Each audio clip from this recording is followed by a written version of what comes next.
Manchester! And on the sixth day, God created Manchester. Wasn't a great place to live for somebody who was working class. Rundown industrial areas, there was very little happening, very little going on. Aqui a cultura, a música e o futebol pulsam. A lot of it was influenced by acid.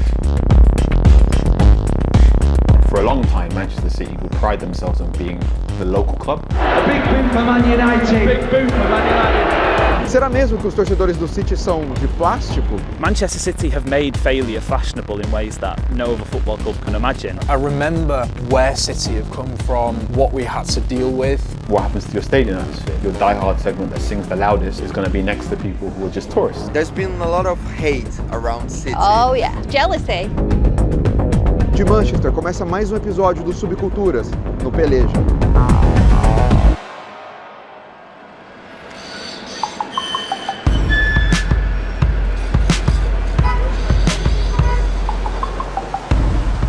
Manchester é uma cidade conhecida por nunca ter parado no tempo. Dizem por aqui que cada década algo grande acontece. Foi o berço da Revolução Industrial, por exemplo. Eu chamei o Carl Anka, jornalista que cobre o Manchester United, para me explicar um pouco da cidade. Sim, esse episódio ainda é sobre o rival dele, o Manchester City. Mas antes de falar de futebol, é preciso sacar um outro contexto daqui.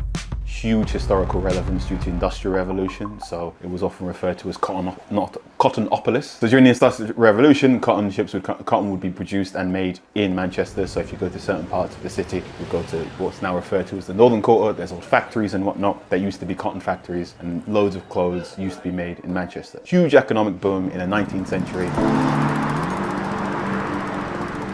Manchester prides itself on being a very, very hard-working, very working-class city. If you walk around Manchester a lot now, you might see symbols of a bee or a bumblebee. So that's the Manchester bee, and the idea is that Manchester people work as hard as worker bees in a hive, and they all look after each other. It rains all the time. 300 days worth of rain. I'm talking to you right now, and you're wearing a waterproof jacket. I'm wearing a waterproof jacket.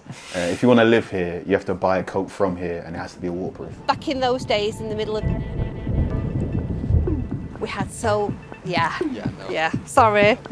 Sorry, just one sec. It's a real industrial city, a real creative city. So many people are full of vibrance. It welcomes people from all ethnicities, all corners of the world. It's a real hub. It's so vibrant, and you just have to walk around the city to just feel it. Everywhere you go, every corner you turn down. And over the 20th century, Manchester has its own economic boom again. You've got what's known as the Madchester scene. So that was a nightclub scene. And then it's good.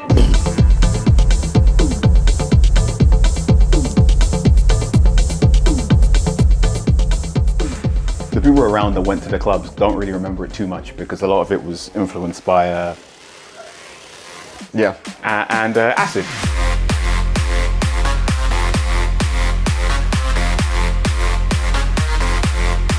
This is the Hacienda. You know, it may not look much, but it is the cathedral toast music in Britain. This is the gateway to the dance floor. Manchester, combinação de palavras que pode ser traduzida como a Manchester louca. Foi aqui onde a música eletrônica estourava, as raves iam sendo criadas. A mais famosa, chamada de Hacienda, era como um paraíso para quem estava se descobrindo. Hoje dá lugar a um conjunto de apartamentos. É doido pensar que uma cidade tão cinza industrial tenha se tornado tão pulsante e viva. Mas normalmente é assim que rola mesmo, pode ser meio que uma válvula de escape para quem é jovem. In the 1980s, England wasn't a great place to live for somebody who was working class. The Thatcher government had pretty much driven every single ounce of creativity out of people. It was grey, it was bleak, there wasn't much going on, but from those ashes rise the most incredible creative movements, and then you just get this scene of music which is pure. Out of the age of Margaret Thatcher and John Major in the Conservative Party, they're into the Prime Ministerial reign of Tony Blair, so huge optimism. I mean, when Tony Blair was elected Prime Minister, he came out to the song Things Can Only Get Better. O Tony Blair acabaria sendo mais tarde uma grande decepção para muita gente. Mas logo quando ele foi eleito primeiro-ministro, o Reino Unido vivia o que era chamado de Cool Britannia, ou a Grã-Bretanha descolada, uma era cultural e musical que exportava para o mundo o novo entretenimento. Nessa transição, o Britpop explodiu. A cidade que já havia produzido Joy Division, The Smiths, Stone Roses, agora revelava uma banda local de ainda mais sucesso. Dois irmãos crescidos num bairro pobre de Manchester. Segundo eles mesmos, era a classe operária operária fazendo música para a classe operária e sempre divulgando o Manchester City, reconhecido pelos torcedores como o clube de quem era verdadeiramente da cidade. Between the years 1991-92 till about 1997, where Manchester is one of the coolest places in the world. It was when I started supporting City, so Oasis came out around 1994 and that's when I fell in love with City as a football club. And they are huge. We're talking, at a time, it may sound small now, but the amount of physical records they sold at the time was absolutely huge. Every match day we would travel to Main Road and play the Oasis music in the car. My youngest son, he's named after Noel Gallagher as well, so... What's the name of your son? Noel Sergio, so he's named after Noel Gallagher and then Sergio Aguero. £87 million in the bank. I've got a Rolls Royce. I've got 3 stalkers. I'm about to go on the board at Manchester City. I'm part of the greatest band in the world. Am I happy with that? No, I'm not! I want more! A really fucking massive big fuck-off boo for Man United. The Gallagher brothers grew up in an Irish family. They were from Manchester. They went to school in Manchester. That's what made their music. I mean, you can feel it. Cigarettes and alcohol, that's what people's lives were for so long. Back in those days, it was, do you know what I mean? Some might say stuff like that. You know, it was part of their lives, and that's why it came through, and that's why it is Manchester. Now, this was going on at a time where Manchester United as well are doing very well in football terms. This is also at a time where the Premier League is just beginning to figure itself out. So the Premier League is formed in 1992. Sky Sports is pushing it to everyone, saying this is brand new football. It's not like the old Division 1. This is a new television product. Terrible. It was horrific, and it was a comedy at times. It was a parody. It was however you could make failure happen, City would make it happen, but in the most comical of ways. We'd be driving to Main Road on a match day and we would just expect a defeat, so we would just expect City to get beat all the time. We dropped down from the Premier League down to the First Division, as it was called then, and then right to the Second Division. And even when they do get back into the Premier League, they're known as what's called a yo-yo team. So that's when you get promoted, you get relegated, promoted and get relegated. Even when we were in that Second Division, there were still 28,000 fans supporting City at Main Road. When I was in school, you know, we're talking late 90s, early 2000s, City with going up and down United had just won a treble. My class was about half and half City and United. Really? Yeah.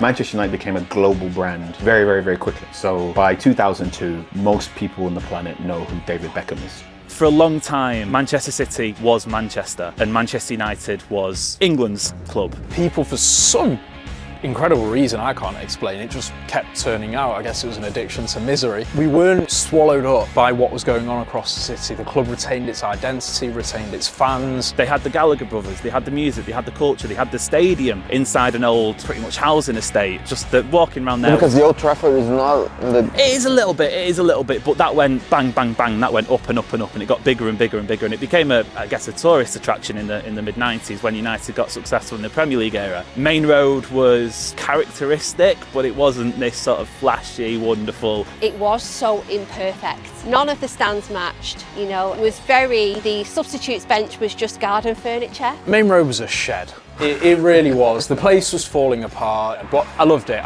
When I think of what drew me in with City, apart from my family, you know, my dad was a season ticket holder, his dad was a season ticket holder, and his dad was a season ticket holder. That's the city of this badge, right? And I think that the new badge, the new stadium, something's changed. Manchester! Andando em volta do estádio do City, dá para perceber uma coisa. Normalmente nos arredores dos estádios, você consegue ver referências visuais do clube de futebol, né? Pubs, murais. Mas aqui, quando eu passo na frente do estádio do City, tem uma concessionária da Tesla.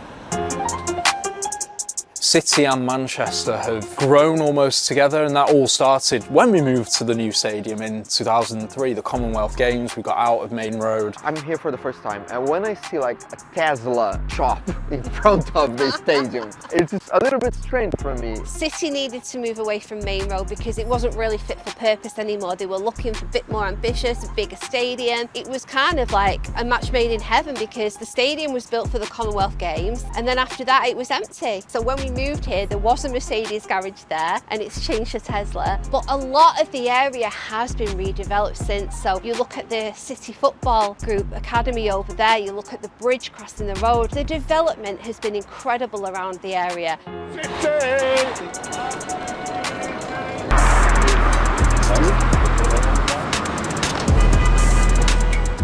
Manchester City's owners not only own Manchester City, but they own a lot of land in East Manchester. Because right now we're seeing loads of money come into the city from all over the places in the world. Possible investment now from some Radcliffe and Manchester United coming in. There's a lot of investment from Chinese firms building a lot of these skyscrapers. You now walk around Manchester, you see all the changes that are going on, everything that's taken place. And we talk about the new style buildings, the new aesthetic. Got a club that has grown and changed and modernised with the city, rather than maybe being that old relic of the old Manchester that we still know and love, but has grown up a little bit and has changed and has got that different face to it. Okay, you go on a more commercial level and you get more fans from around the world and perhaps your stadium gets filled, but then what happens to your stadium atmosphere? Because perhaps your diehard segment that sings the loudest is going to be next to people who are just tourists.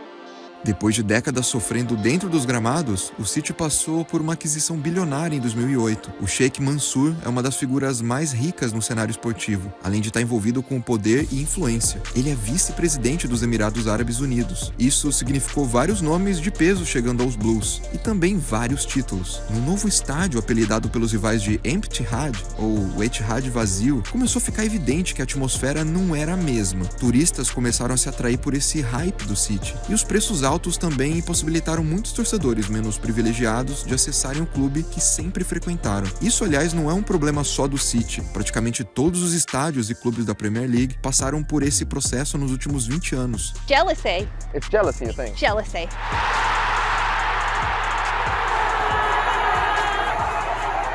You know, and the people who say and call this place the Empty-Had, they said last year Real Madrid when we beat them 4-1, they'd never experienced an atmosphere like it. With the globalisation of football, you are always going to get plastic fans, right? You'll get fans that maybe have no connection with Manchester, no connection with the club, but they like the kit, they like the players, they like the way we play, they like Pep, and they support the club. That's fine, right? If you want to call them plastic, that goes on, right? That's Twitter talking. But there is an enormous core of fans that will bleed blue. If the worst happens with the Premier League charges and this club gets relegated 1, 2, 3 divisions, doesn't matter, we'll still get 30,000 every week, 35,000 every week. That's always been the case. I don't think that's changed at all. And I think when you go around the ground and you see it, it's weird, right? Because we're all online so much, we're all scrolling through Twitter and we see everything happening, but when you go into the ground and you look around you and it's all the same people that have been going for 20 years, 25 years. We still sit near people that were sat near us at Main Road. So I implore anybody who is sat on the internet throwing those insults, the Empty-Had and no atmosphere, come here and experience a match day. We welcome anybody from all around the world. The fan base is concerned,